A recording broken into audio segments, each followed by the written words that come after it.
nombre es Sandra Martina López Mejía, soy facilitador de idiomas acá de la Comunidad Lingüística Uspanteca.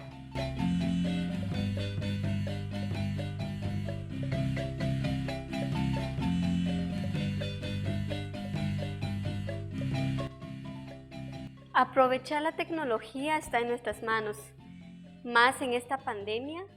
Enseñar el idioma maya a distancias es un reto y un desafío para nosotros. Poder transmitir el idioma maya y poder conocer algunas estrategias y formas de cómo transmitir el aprendizaje.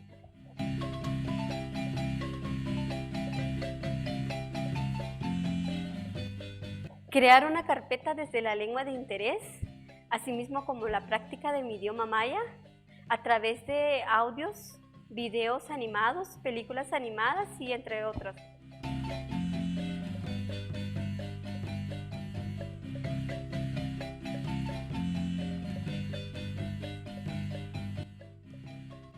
Al enseñar el idioma maya está en nuestras manos. El uso de la tecnología es importante. Poder enseñar a través de varios medios también está en nuestras manos. Así que los invito a que nosotros podamos transmitir nuestro idioma a las futuras generaciones.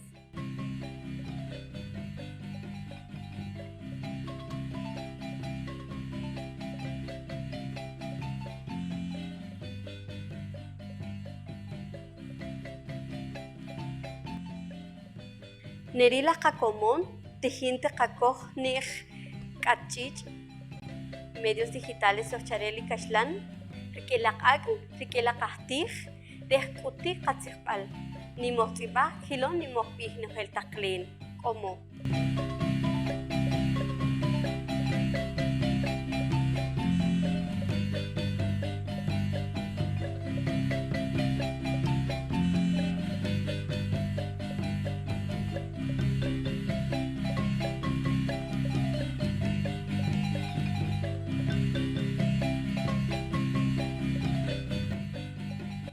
Como wacha atak syo hapaisilaktak, ahaw watikana wilak, chuakting kustak chawiatak.